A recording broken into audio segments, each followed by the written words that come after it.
of what is wrong with this modern day quote unquote conservative movement. And you're going to find out as we move forward why I decided to call this segment of Neo-Populism and the Cost of Moral Confusion the greatest enemy of the Jews. I may, in the thumbnail for this video, I might have an image of the Parthenon in the background. I think I am. It's funny when you think about Western civilization, its history and its tradition. For some reason, the Parthenon just speaks Western civilization. It just speaks to our entire tradition. And so that's the reason why I felt the need to do this video, because I see a lot of problems with modern conservatism. We're going to talk about that. We're going to talk about this whole issue of Judaism and Zionism. What is it? What do those terms actually mean with respect to politics? Again, I tell people all the time that, you know, I try to stay away from issues of theology. I try not to make this discussion theological. This is about politics, and this is about philosophy, and this is about history. What is the relationship between Christians and the rest of the world? Or better yet, what should that relationship be? We're going to talk about internationalism in the 20th century. I'm going to discuss the birth of Soviet Arabistan. How many of you have ever heard the term Soviet Arabistan? We're going to talk about the birth of Soviet Arabistan, and we're going to revisit the war on terror. Again, so why do I use the term neo-populism? And I describe it as whimsical because popular opinion, i.e. the people's opinion, varies depending upon who you ask. So what does populism mean? Those who claim to speak for the people, Christian populism or nationalism populism, conservative populism. Anyone who considers themselves to be a conservative should not use the term populism so freely. How often do you have to remind someone, or do you remind someone, of what the term democracy means? Did our constitutional system not protect us, at least in principle, not from the tyranny of oligarchs, not from the tyranny of monarchs or despots, but from the tyranny of the mob, from the tyranny of popular persuasion, from the tyranny of the passions, the fleeting passions of the day? The problem is that our country on both sides of the aisle are ran by ideologues who do not know what it takes to put an end to a war.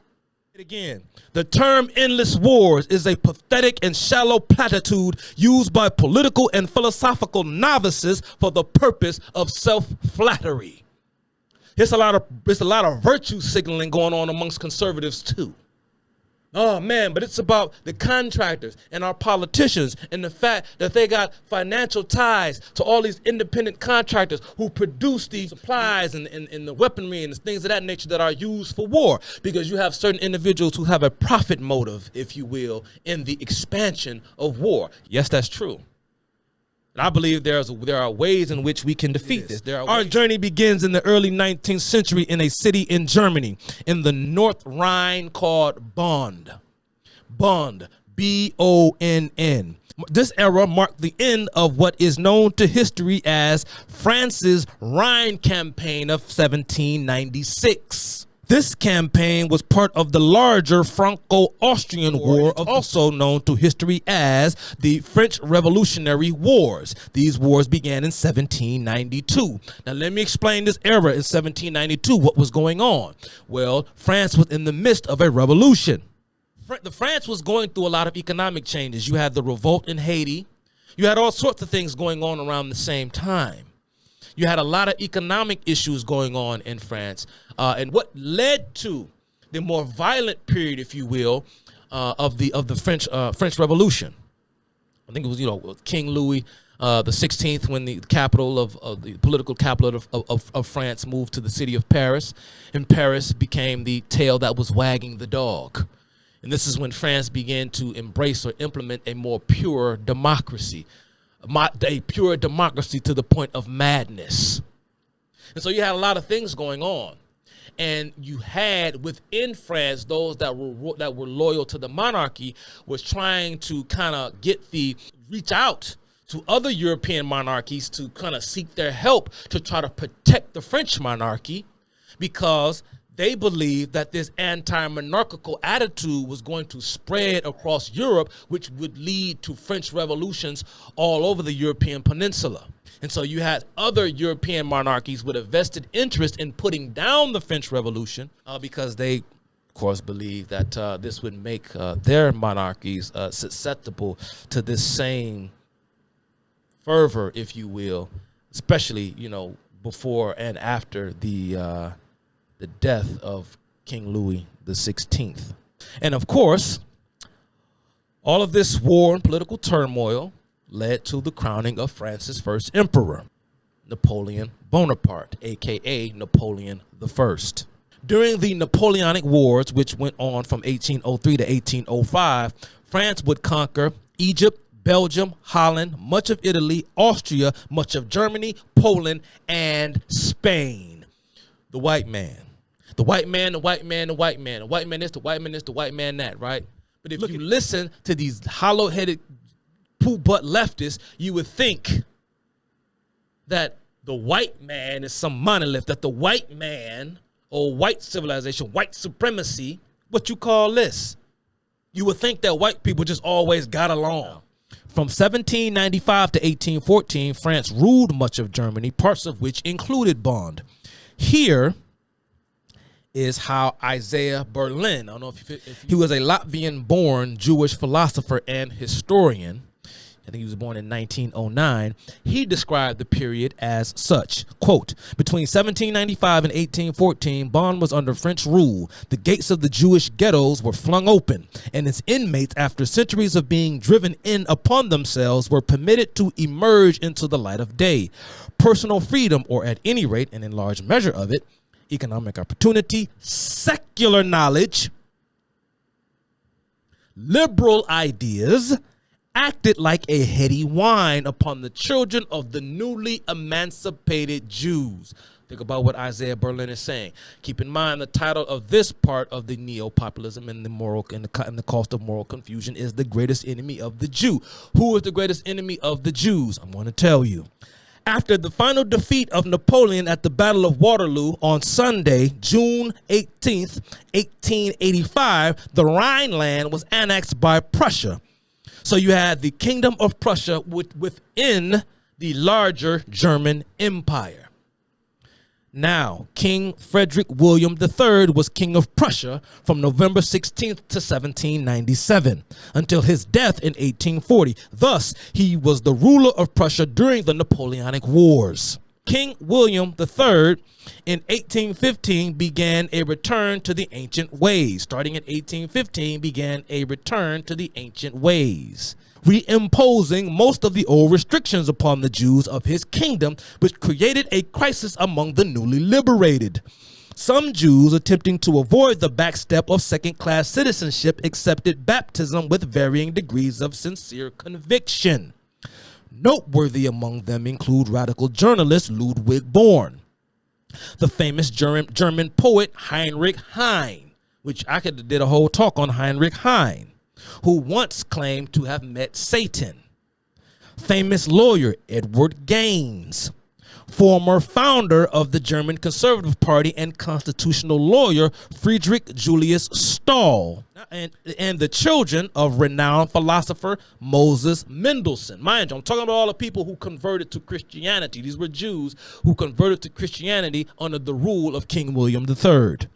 And none other than the father of the co-founder of communism himself, Karl Marx, Heinrich Marx. So Heinrich Marx, aka Henry Marx, if you like the Anglophile pronunciation of Heinrich, made the conversion to Christianity sometime around 1815 after King William III reimposed political restrictions upon the Jews. I go back to Isaiah Berlin. We're going to rely a lot upon Isaiah Berlin's scholarship. Isaiah Berlin described Karl Marx as the, quote, grandson of a rabbi who was brought up on a diet of 18th century rationalism by his father, who was a mild follower of Voltaire. Let's talk about Voltaire for a second. Voltaire was born, I'll put it in here, François-Marie Auriot in Paris, France on November 21st, 1694, is one of the greatest French thinkers and writers of all time, and one of the most consequential intellectuals of the liberal tradition. Common themes associated with Voltaire are those of liberty, equality, and progress. He advocated for free speech, freedom of religion, separation of church and state, and is well known for his criticisms of slavery and Christianity, most specifically the Roman Catholic Church. Recall, Karl Marx once said of Luther is at the vanguard, the destroyer of medieval thoughtlessness, even if his theological thought remains pre-critical and his onslaught against usury naive. Usury, lending, money, banking, Jews. Karl Marx, an ethnic Jew, came from a line of rabbis whose father converted to Lutheranism and baptized the young Marx into the Christian faith at approximately 6 years old. Marx remained steadfast in the faith until his late teens, writing in his first known written work. This is the first work that Karl Marx ever wrote that we know of. The title is The Union of the Faithful with Christ. Oh, y'all didn't know that Karl Marx wrote something called The Union of the Faithful with Christ, did you? Here's what it reads. Through love of Christ, we turn our hearts at the time towards our brethren who are inwardly bound to us and for whom he gave himself in sacrifice. Union with Christ could give an inner elevation, comfort in sorrow, calm trust, and a heart susceptible to human love, to everything noble and great, not for the sake of ambition and glory, but only for the sake of Christ. That's what Karl Marx wrote. Around the same time, Marx would pen a thesis on his considerations when choosing a career that read as such. Here's Karl Marx's thesis when it came to his consideration toward picking a career. Quote, religion itself teaches us that the ideal toward which all strive sacrificed himself for humanity. And who shall dare contradict such claims? He's talking about Jesus. If we have chosen the position on which we can accomplish the most for him, then we can never be crushed by burdens, because they are only sacrifices made for the sake of all. Karl Marx was known even by his peers for his Christian conviction, because on his high school graduation certificate were the following words under the heading religious knowledge. So Marx was known by his school and by his peers of being one who had a high degree of religious knowledge. On his high school graduation certificate, it read, quote, his knowledge of the Christian faith and morals is fairly clearly and well grounded. He knows also to the extent the history of the Christian church. This is Marx. So what happened to him? Once Marx left for college, this is what I wrote. Once Marx left for college, a string of events happened in his life, some known, some unknown, and much speculated. But whatever the case, the fact is a young Karl Marx became militantly anti-religious to the point of near insanity. If you go back and you read Karl Marx's, we get a lot of, you kind of can see the meticulous changes in Karl Marx when you read the correspondence, the letters between he and his father. For more information on Karl Marx's college mentors and influences, please see my YouTube video titled The Silence of the Bells, The Meaning of Woke. It's a little shameless plug for myself. If you want to know more about the influences or those who influenced Karl Marx, you can go to my other YouTube video. The title is The Silence of the Bells, The Meaning of Woke. In that video, I mentioned such men as David Strauss, Bruno Bauer, and Ludwig Feuerbach. But now I'm going to talk about another influence of Karl Marx. Enter the stage, Moses Hess. Moses Hess. How many of you know who Moses Hess is? Some of you do. Moses Hess was born on January 21st, 1812 in Bonn, Germany, and died on April 6, 1875 in Paris, France. You're going to see France and Germany coming up a lot. Hess's family, in response to the political and cultural suppression of the Prussian monarchy, as opposed to those mentioned earlier, became even more fiercely attached to their ancient religion. Hess is described as having been well-reared by his devoutly religious maternal grandfather, who provided him with a sound traditional Jewish upbringing and a solid knowledge of the Bible, the Talmud, and the medieval commentary. So Moses Hess was an ethnic Jew who was raised steeply Jewish and traditional and so on and so forth, as I have just described. Why his grandfather, you ask? Well, in 1870, Hess's father moved to Cologne, where he established a sugar refinery, which soon grew prosperous, making him a leader of the Jewish community in the city of Cologne.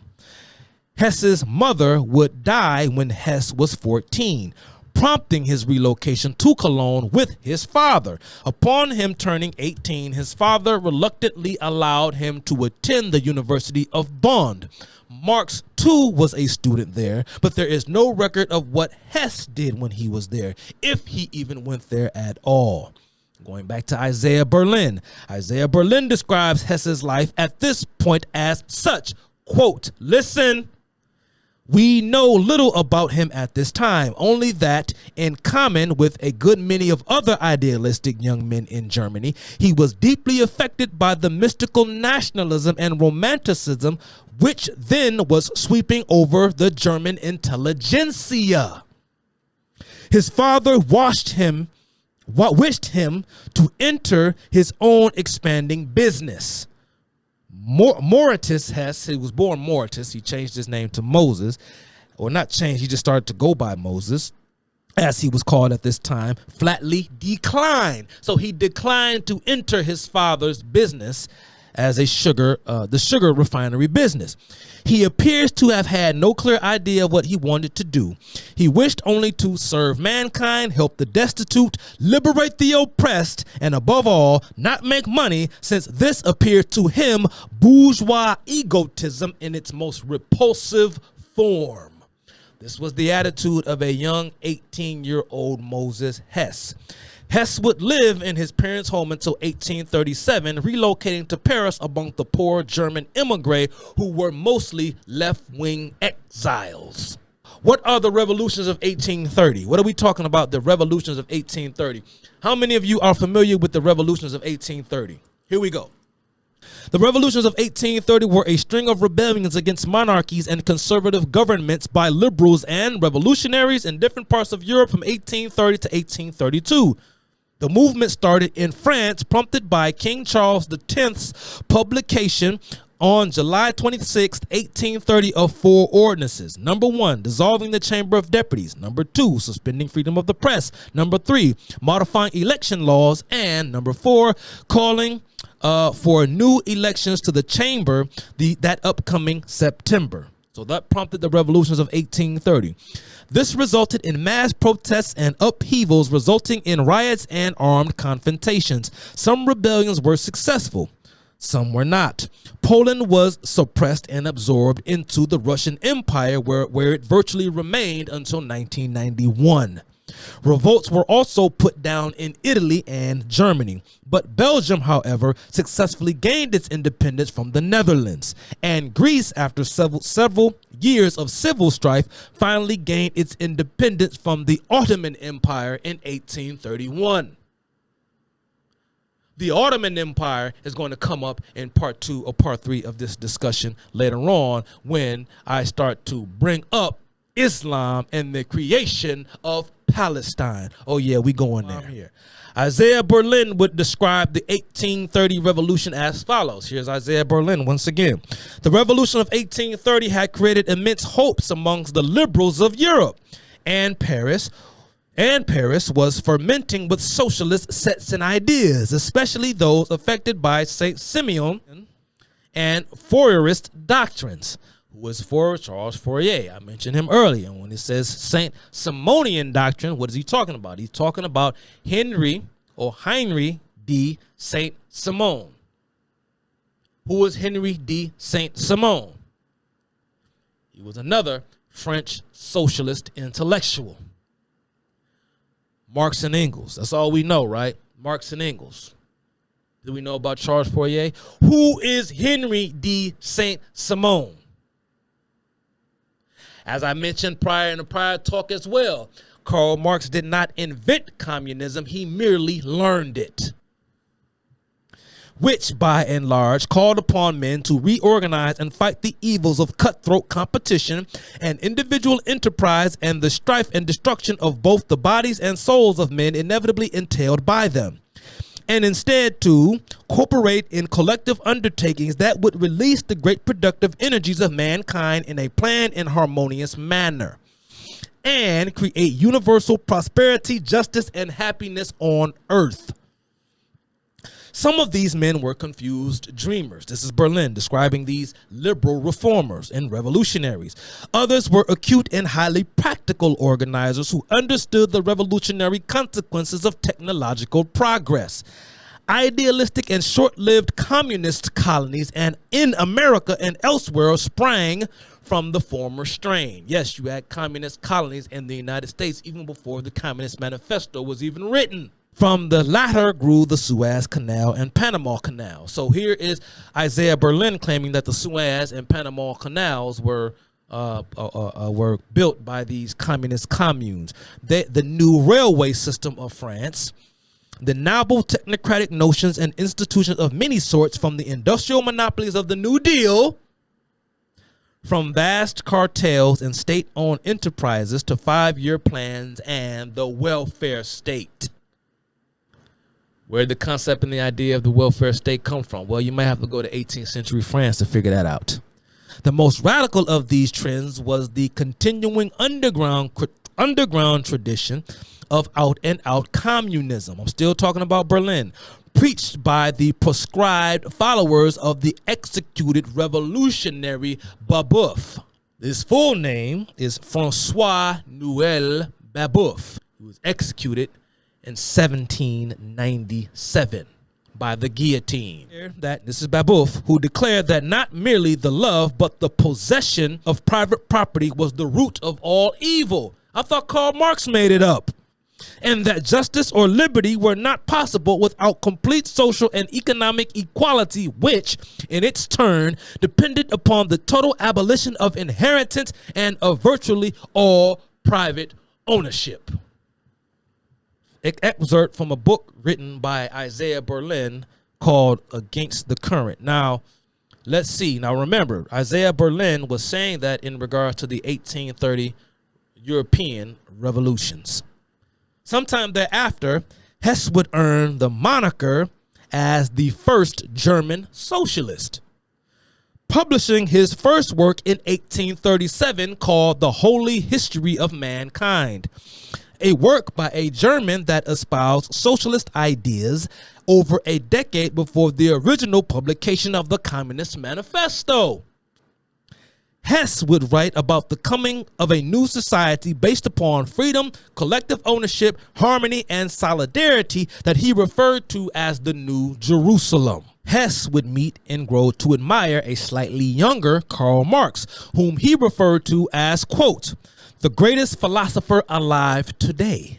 Rousseau, Voltaire, Holbach, Lessing, Heine, and Hegel integrated into one personality. That's lofty praise for Karl Marx there, Mr. Hess. It is said by some Marx biographers that it was Moses Hess that converted Marx and Engels to the socialist ideal. Hess would nonetheless come to disagree with Marx about the nature and course of the impending revolution. Hess would also cultivate a camaraderie with fellow German socialists, a man by the name of Ferdinand Lassalle. The two would go on to co-create the General Federation of German Workers. Lassalle became a longtime rival of Marx and was referred to by the co-founder of communism, Karl Marx, as a, quote, nigger Jew. Now, why did Karl Marx refer to Ferdinand Lassalle as the, quote, nigger Jew? Well, if you pull up photographs of Ferdinand Lassalle, it's easy to see why. mind you, Karl Marx, an ethnic Jew, had nothing but disdain for Jewish people.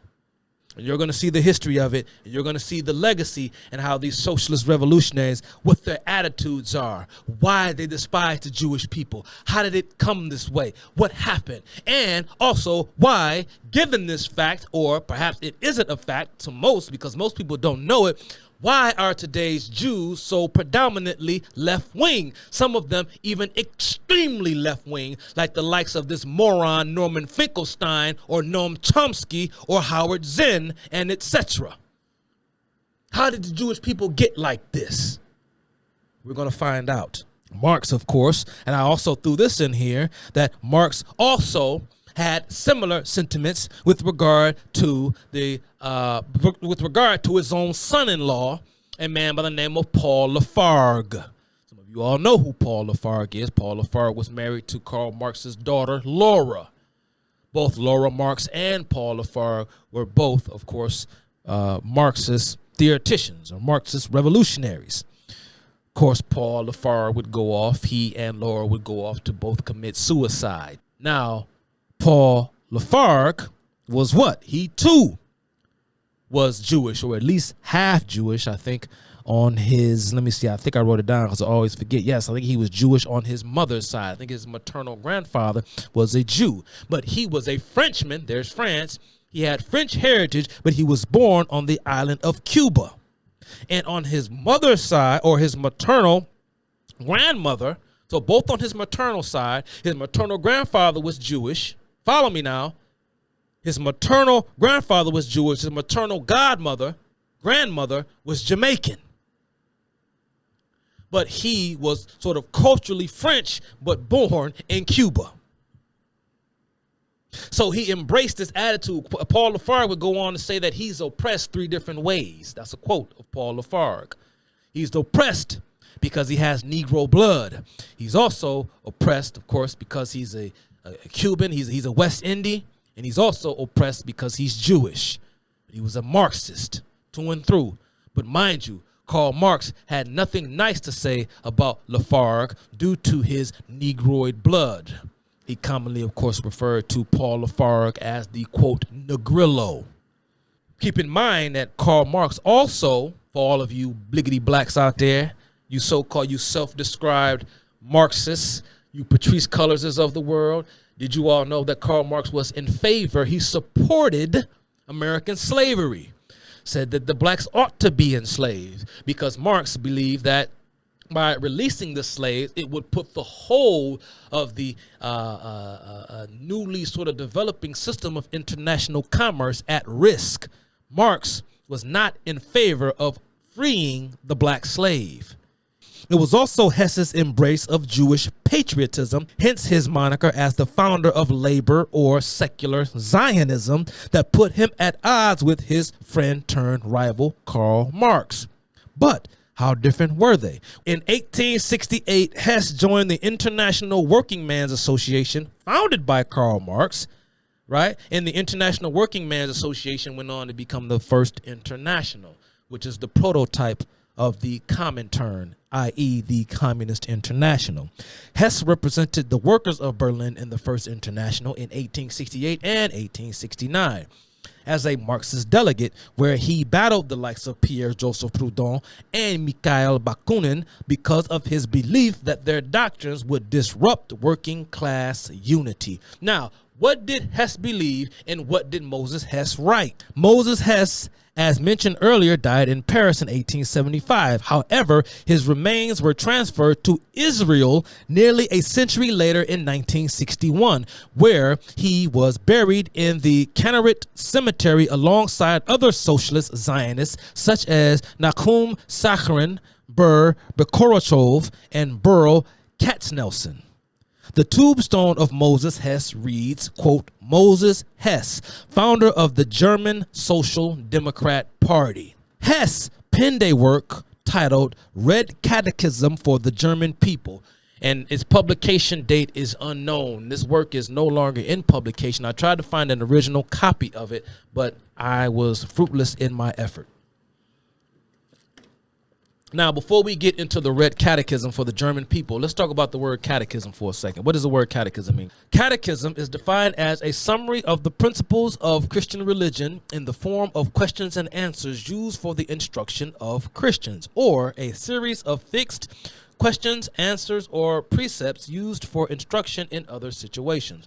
The four pillars of catechism for the Catholic Church are creed, prayer, sacraments, and morality. So let's reflect back on the original title of the Communist Manifesto, which was what? The Communist Manifestation of Faith, of course, which was changed at the 11th hour by Friedrich Engels, who believed that the title sounded too religious. Now, let's go to the Red Catechism for the German people. Hess writes in his Red Catechism the following. Listen to Hess. What is black? Black is the clergy. These theologians are the worst aristocrats. The clergyman teaches the princes to oppress the people in the name of God. Secondly, he teaches the people to allow themselves to be oppressed and exploited in God's name. Thirdly and principally, he provides himself with God's help a splendid life on earth, while the people are advised to wait for heaven. Now, what does that sound like? Pretty much what Hess is saying, he's saying is that the clergy uses their religious authority, earthly gains, while convincing the flock to wait for heaven. Who does that sound like? Or what organization or what group does that sound like? I'll let y'all think about that one. The red flag symbolizes the permanent revolution until the completed victory of the working class in all civilized countries. The Red Republic. The socialist revolution is my religion. The workers, when they have conquered one country, must help their brethren in the rest of the world. History professor Azael Abelman, who taught Jewish history at Herzog College and Shalem College, wrote of Hess in a 1922 article for Mosaic, quote, although he had previously written of the Hebrew Bible as a major achievement in mankind's spiritual development, he saw it only as a stepping stone to the further advancements brought by Christianity. The philosophy of Benedict Spinoza. How many of you are familiar with the teachings of Spinoza? And the great minds of the German Enlightenment. So wait a minute now.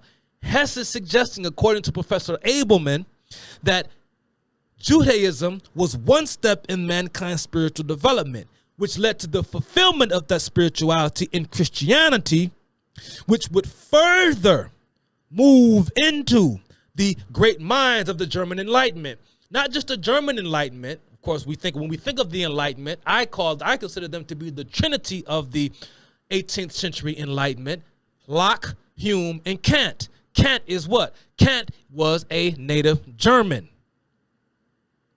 Hess speaks of Immanuel Kant, and I'm going to get to that, but he talks about the German Enlightenment. The Enlightenment was the result of the contributions of religious thought. But in the spirit of Voltaire, progress, i.e., the sort of unrestraint, the unmooring, if you will, from one's foundational principles, can lead to an entirely different epoch or paradigm. So out of Judaism, according to Hess, came the Enlightenment. And in between Judaism and Enlightenment, you had the fulfillment of Judaism, which was Christianity. So you're seeing this very notion of intellectual progression from religiosity to rationalism.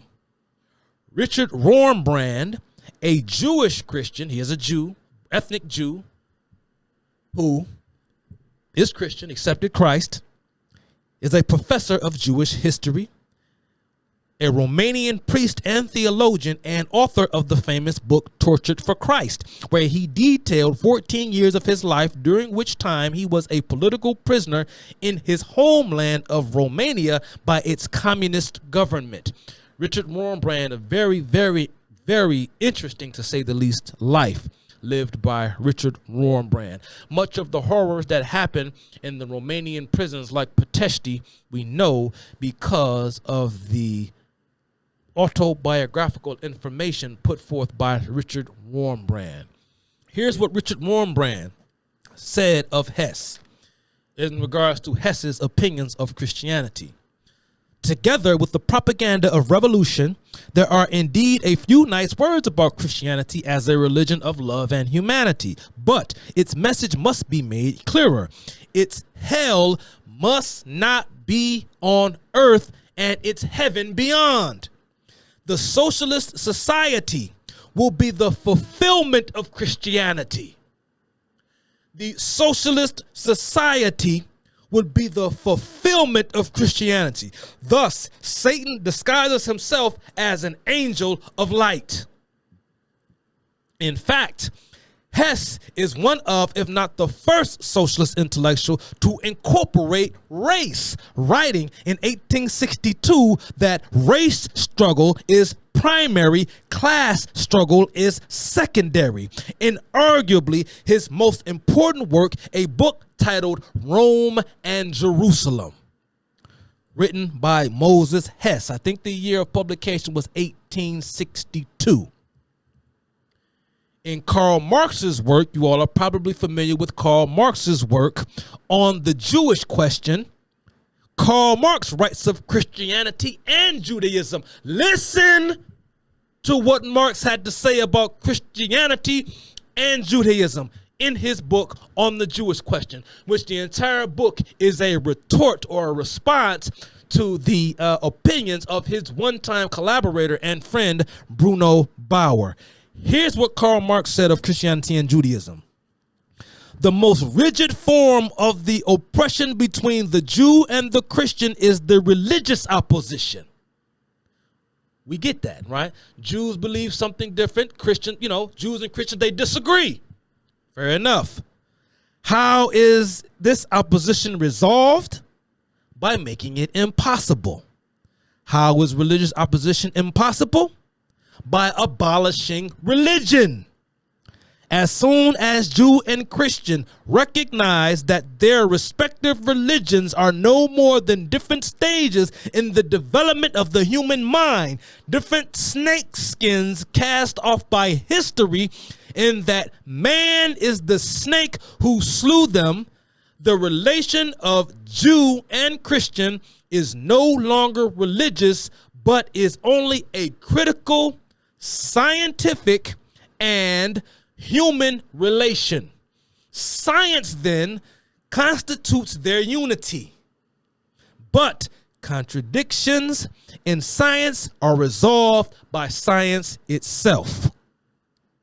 Essentially, it was Hess's Jewish egotism versus Marx's whole-scale internationalism, because remember, Karl Marx said in the Communist Manifesto that the true communist has no fatherland. This is what separated them, because Hess is not necessarily, or at sometimes he's considered a revolutionary socialist, but other times he's considered a utopian socialist, which ran afoul, Marx agreed with the utopian socialists, even the ones that we had here in the United States, like Robert Owen. He disagreed with them. And again, this is all a means of tactics and what have you, but Hess considered himself to be a utopian socialist. But it goes even further, talking about the differences between Hess and Marx. As a utopian socialist, Hess embraced the idea of a unilateral Jewish patriotism that superseded the national interests of other groups.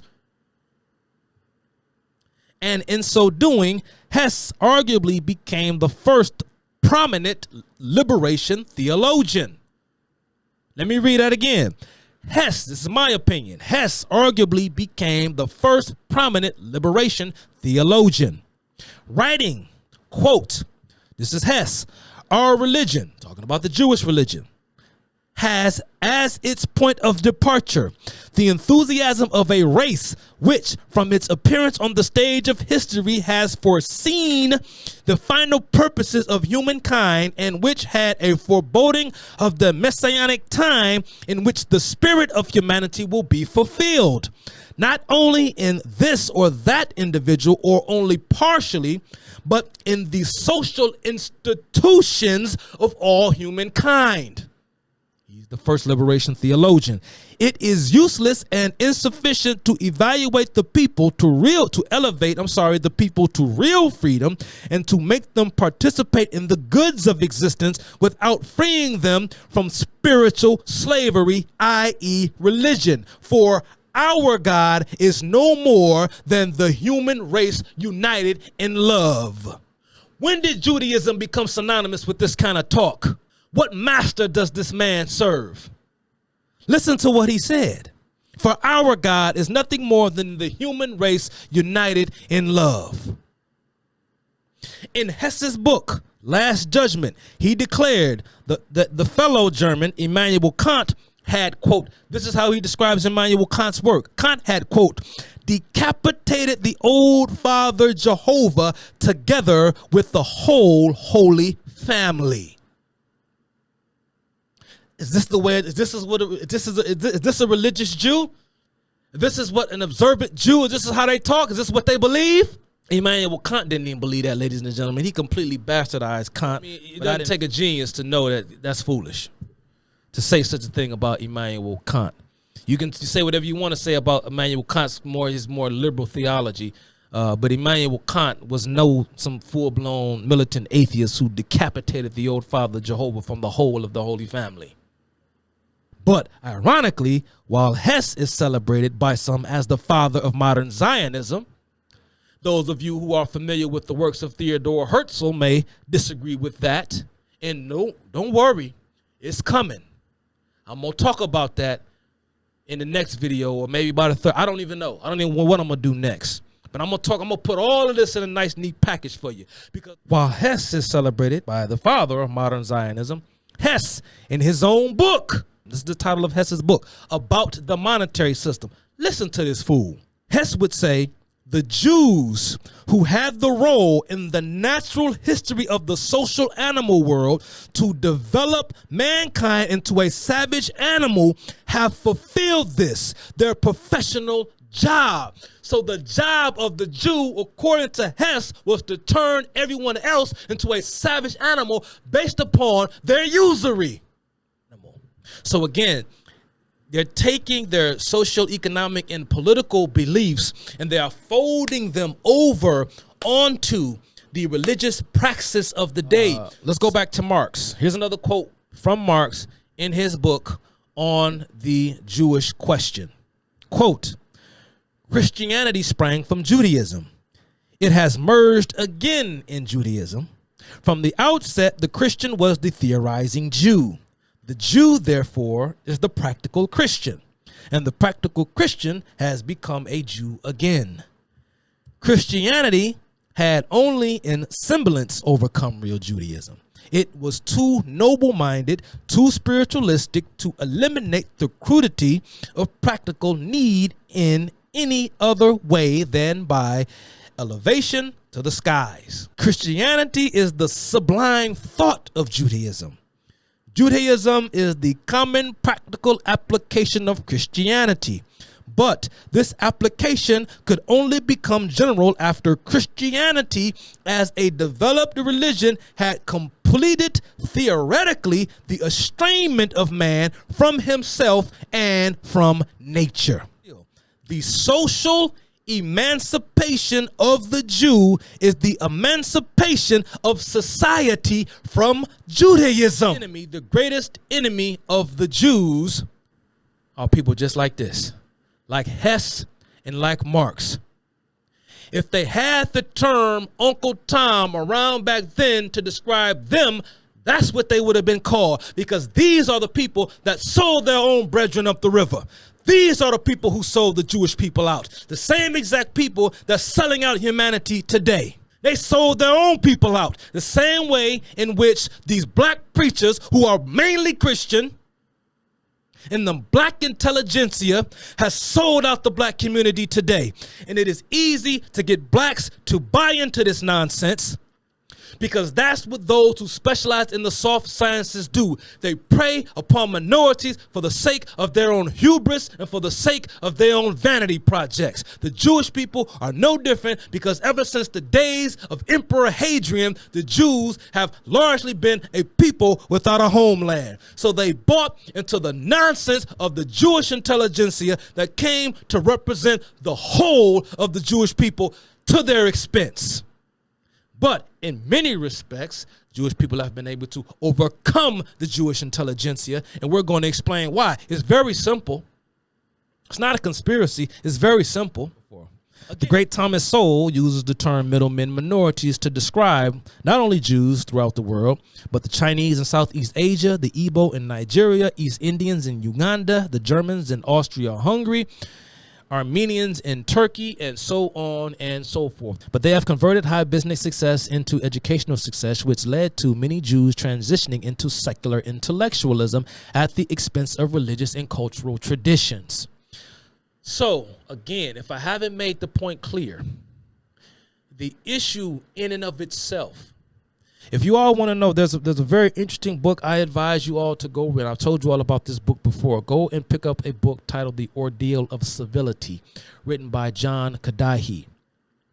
Very interesting read about Jews around the world, particularly in Western Europe, and their relationship with their host societies, and why the kind of collective, if you will, character of the Jewish people were shaped by a myriad of historical, political, and military consequences that too many people often take for granted, because we simply look at the Jews and their predominance within the sector of academia and popular entertainment.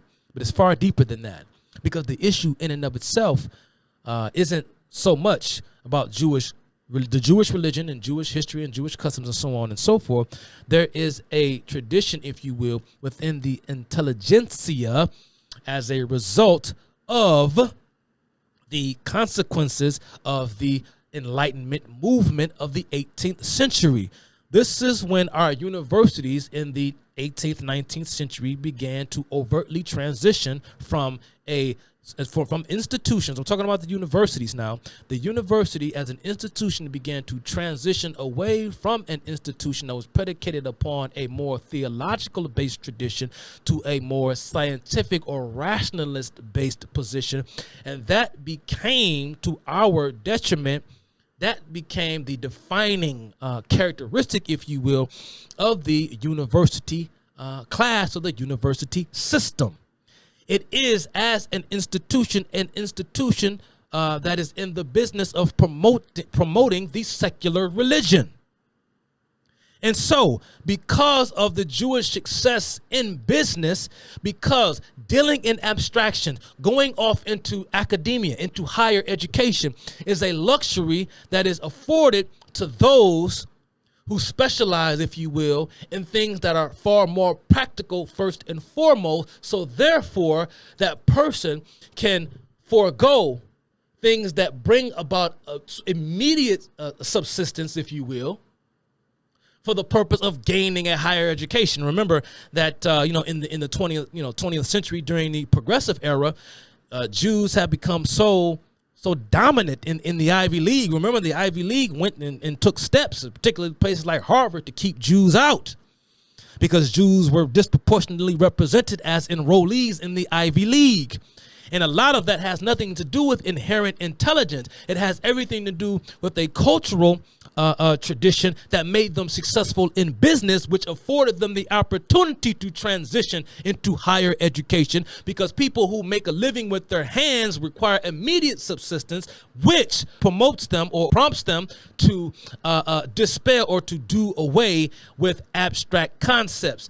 The creator of the scholastic aptitude test, Carl Brigham, once said of Jews that they were incapable of dealing with abstractions. And being, this is Carl Brigham, a luminary of the progressive era, viewed Jews as being inherently and genetically inferior intellectually than those of Western and Northern Europe.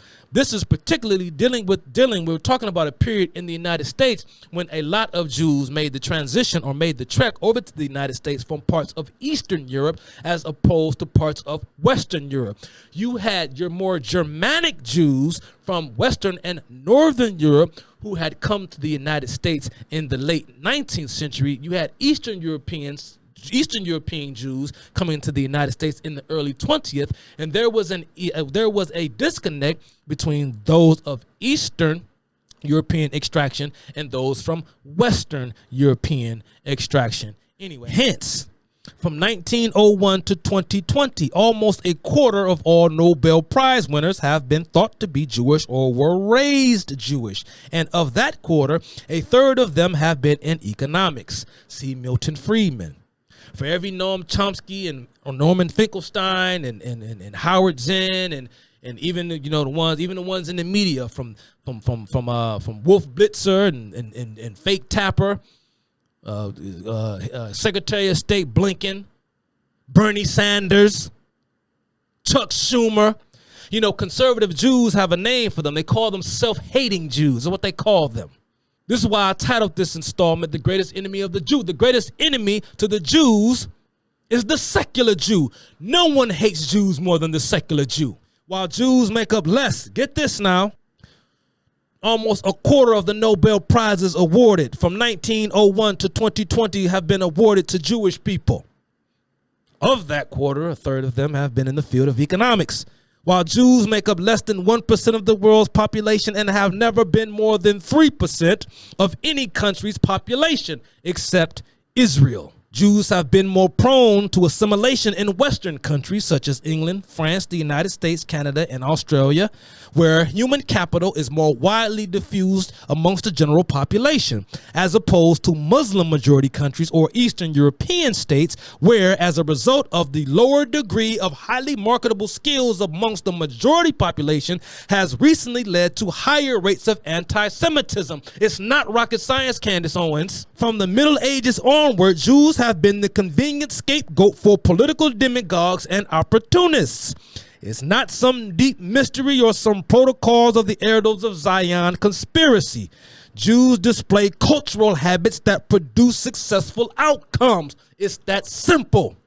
And again, Israel has its own internal saboteurs that it has to worry about. You see the riots, if you will, and all the other stuff going on, the attempted overthrow, the attempted ouster of Benjamin Netanyahu. You have leftists within the state of Israel that is seeking to undermine what is in the best national interest of Israel, the same way in which we have leftists here in the United States working against what is in the best interest of the United States, with hopes of folding strong, independent, sovereign nations like the United States and Israel over into its larger global framework. The war is against national sovereignty, and at this particular juncture, in the quest or the mission of the secularists is to use radical Islam to do it. This is why you see this unholy alliance, if you will, between the left and radical Islam. And I'm going to show you why that's deeper, why that means more than what you think it means. Stick around for the next installment. Not all Jews are created the same. You have Western European Jews versus Eastern European Jews. You have Ashkenazim versus Sephardim, Orthodox versus Reform. You have Talmudic Jews, non-Talmudic Jews, etc. It was not until the events of World War II that Jews and non-Jews alike began to blur the lines of distinction between separate groups of Jews for political expediency. Now we start talking about the Third Reich, Adolf Hitler, and the culmination of World War II. And that's what I'm going to get off into next time. And I'm going to talk about how the culture of pacifism that was being promoted amongst the West's intellectual elites led to the events that took place during World War II. All this, man, let's get these wars, man. Let's stop these wars. That doesn't stop war. That just ensures you'll conquer. You're ensuring that there will be one. World War III may very well be on the brink. Why? It's because of your cowardice and the fact that you have allowed these demagogues to determine the fate of your nation based upon these stupid, lofty ideas and ideals they have about some sort of, if you will, international community. And there's nothing wrong with having an international community, but it is an international community where bad faith actors are able to act with impunity because the once dominant Western European nation states who made their wealth off the backs of indigenous people during the ages of empire owes the world something. And I put this little as an aside, just backing out of here. And I didn't want to make this about theology. It ain't even necessarily a criticism of Islam. Once again, this is about politics. It's about culture. This is even about Christianity. This is about the West, our heritage, our culture, our traditions.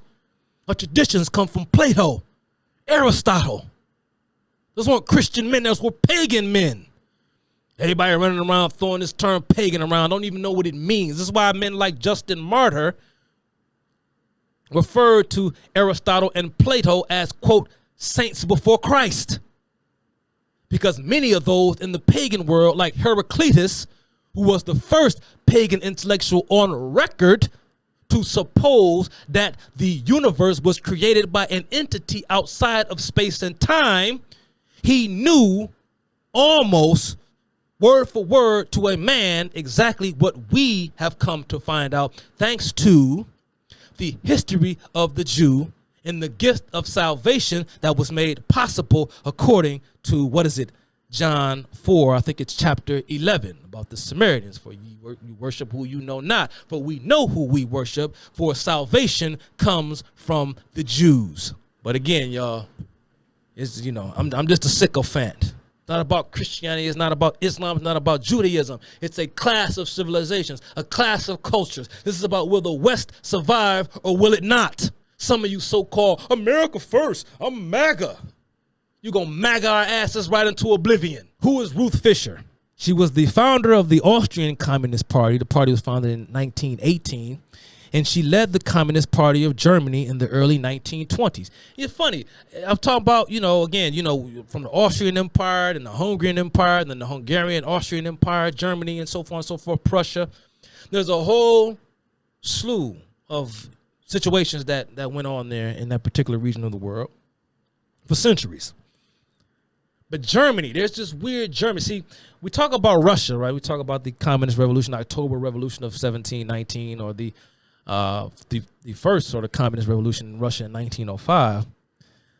But remember that the Bolsheviks were sort of modeling themselves after the German Social Democrats, the Communists of Germany. You know what I mean? They were kind of taking their inspiration from them.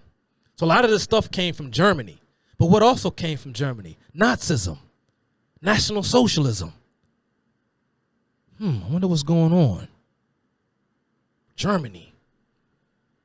France. Why we sort of end up in these same places? What happened in Germany? Here's what Ruth Fisher would say to a group of Nazi students. Now remember what Adolf Hitler did to Nazis by the 1930s, but this is the 1920s. This is before. This is what Ruth Fisher, remember, a Marxist, a doctrinaire Marxist. Ruth Fisher is a very important person in the history of all of this. She says to a group of Nazis, quote, "Those who call for a struggle against Jewish capital are already gentlemen, class strugglers, even if they don't know it. You are against Jewish capital and want to fight the speculators. Very good. Throw down the Jewish capitalists. Hang them from the lampposts and stamp on them." This is Ruth Fisher, founder of the Austrian Communist Party, who herself was an ethnic Jew. Hang them from the lampposts and stamp on them. Then you see what the Nazis went on to do. She was a communist who instructed Nazis to kill Jews. A Jew in Ruth Fisher, who, to her credit, would later on go on to renounce communism, and much of what we know about communism and its inner workings came from Ruth Fisher because she would later on become an American spy. It's a very interesting life. But here I go. I gotta say it. I got to look like I'm caping up furious. I got to look like the one, cause don't nobody else want to say it. But that's Ruth Fisher, Karl Marx, Ferdinand Lassalle, Moses Hess, the whole conga line of freaks hiding behind Judaism, so as to promote this sick, twisted, satanic agenda. The same way in which many of Catholics, Christians, Hindus, and Buddhists have done the same. This is not about what the Christians' relationship to Israel or what the Christians' relationship to Jews should be. But the whole point of this is to point out how many of people are making these grandiose pronouncements, but they have little to no historical reference to point to prove their contemporary orientation. It's all based upon feeling and intuition and instincts. But when it comes to politics, philosophy, geopolitics, there's a lot of ignorance masquerading as profundity. And it's stupidity. Only God can figure this thing out. We as human beings, we do the best that we can. We have not figured this thing out yet, and we never will. The pride and the arrogance of some of you. I'd rather deal with a prosperous Israel than a nuclear-armed Iran. Why do I have to say that to people? Do I have to explain this to people with common sense? This is not a lecture about Christianity. I come to you as a conservative. And the reason why I felt the need to say this is because a lot of conservatives are riding this communist wave, are riding this Marxist wave. And that's the whole, and that's great. That's good. We need to talk about it. We need to learn about it because it is a grave threat to civilization. It is. But when people come to learn about Marxism, communism, again, there's that 500-pound elephant in the room, because everywhere you look up, you see someone Jewish. I wanted to talk about some of the intellectual and ideological roots and the foundations of communism, Marxism, and who were the Jews that helped to kind of promote these attitudes and why.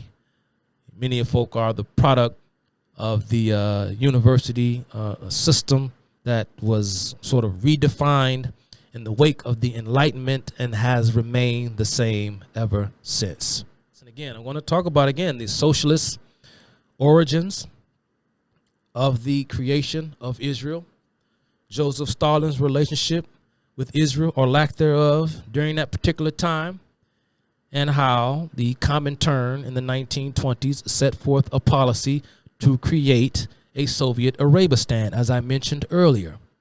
The whole of the international Arabian liberation movement was the creation, by and large, of the KGB. I don't buy into some Zionist international Jewish conspiracy. I don't buy it. Jewish intellectual betrayed the Jewish people the same way in which the black intelligentsia, that includes the black preacher, has betrayed blacks in the United States. Ultimately, the responsibility is yours. Goodbye.